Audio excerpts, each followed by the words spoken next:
यशोदा के घर लल्ला माखन चोर है आयो रे, शुभ घड़ी है देखो आई, गोकुल में खुशियाँ छाई रे, जन्मे हैं कृष्ण कन्हैया, नंद बाबा फूले न समायो रे।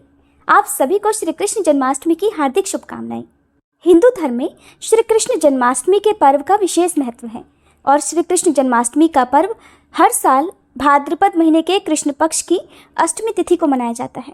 श्रीमद् भागवत पुराण के अनुसार भगवान श्री कृष्ण का जन्म अष्टमी तिथि, रोहिणी नक्षत्र, लग्न वृषभ राशि और बुधवार की मध्य रात्रि को मथुरा के कारागार में हुआ था। इस दिन को लोग बड़ी धूमधाम से मनाते हैं और उपवास करते हैं।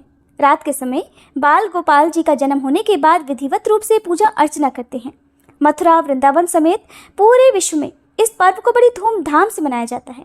तो चलिए आपको बताते हैं साल 2024 में श्री कृष्ण जन्माष्टमी का पर्व कब है, इस दिन कौन कौन से शुभ योग रहने वाले हैं, कृष्ण जन्माष्टमी पूजा का शुभ मुहूर्त क्या रहेगा और व्रत का पारणा आप कब कर सकते हैं। साल 2024 में जन्माष्टमी का पर्व इस बार जयंती योग में मनाया जाएगा। जयंती योग में जन्माष्टमी का व्रत करने से अक्षय पुण्य की प्राप्ति होती है और भगवान श्री कृष्ण के आशीर्वाद से सभी सुख और समृद्धि की भी प्राप्ति होती है।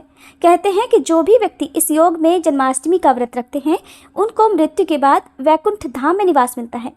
इस बार सभी गृहस्थजन और वैष्णव संप्रदाय के लोग एक ही दिन श्री कृष्ण जन्माष्टमी का पर्व मनाएंगे।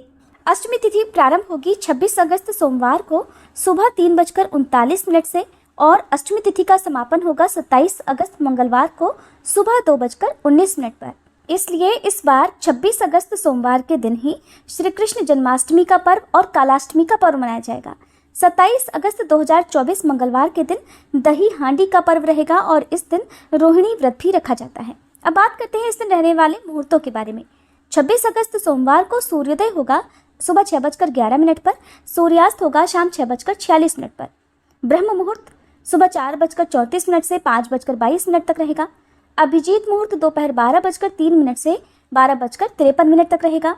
अमृत काल दोपहर 1:36 से 3:09 तक रहेगा और राहु काल सुबह 7:30 से 9 बजे तक रहने वाला है। जन्माष्टमी के दिन रोहिणी नक्षत्र प्रारंभ होगा 26 अगस्त सोमवार को दोपहर 3:55 से। इससे पहले तक कृत्तिका नक्षत्र रहेगा और रोहिणी नक्षत्र की समाप्ति होगी 27 अगस्त मंगलवार को दोपहर 3:38 पर। जन्माष्टमी पूजा का शुभ मुहूर्त रहेगा 26 अगस्त सोमवार को रात 12 बजे से लेकर 12:45 तक। जन्माष्टमी की जो विशेष पूजा अर्चना होती है वो इसी शुभ मुहूर्त में की जाती है और इस समय पूजा करने के बाद व्रत का पारणा कर लिया जाता है। बहुत से लोग मध्य रात्रि में व्रत का पारणा करते हैं तो कुछ लोग अगले दिन सुबह सूर्योदय के बाद व्रत का पारणा करते हैं। तो जो लोग अगले दिन व्रत का पारणा करते हैं, उपवास खोलते हैं, उन्हें सुबह 6:11 से 11 बजे के बीच में व्रत खो लेना चाहिए। भगवान श्री कृष्ण मथुरा नगरी में देवकी और उनके पति वासुदेव के 8वें पुत्र के रूप में अवतरित हुए थे। मान्यता है कि जो भी व्यक्ति श्री कृष्ण जन्माष्टमी का उपवास करते हैं, विधि विधान के साथ पूजा करते हैं, उनके सभी कष्ट और परेशानियां दूर हो जाती हैं। जिनके घर पर कान्हा जी की मूर्ति नहीं है या जो लोग भी लड्डू गोपाल जी को अपने घर पर लाना चाहते हैं, वो आज की इस शुभ घड़ी पर अपने घर पर लड्डू गोपाल जी को लाकर उनकी सेवा कर सकते हैं। अगर इस दिन सच्चे मन से भगवान कृष्ण से संतान प्राप्ति के लिए विनती की जाए तो भगवान की कृपा से उनकी ही तरह सुंदर और स्वस्थ पुत्र की भी प्राप्ति होती है। इस कामना के लिए आपको संतान गोपाल मंत्र का जाप करना चाहिए, जो कि इस प्रकार है।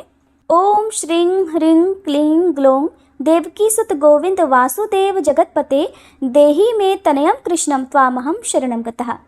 लंबे समय तक संतान गोपाल मंत्र का जाप करने से भक्तों को सुंदर और बुद्धिमान संतान की प्राप्ति होती है। जिन भी माताओं को गर्भधारण करने में बहुत ज़्यादा समस्याएं आ रही हो या फिर गर्भावस्था में ही जो महिलाएं अपने शिशु को खो देती हैं, उनके लिए श्री कृष्ण जन्माष्टमी के शुभ अवसर पर इस मंत्र का जाप करना बहुत ही उपयोगी होता है।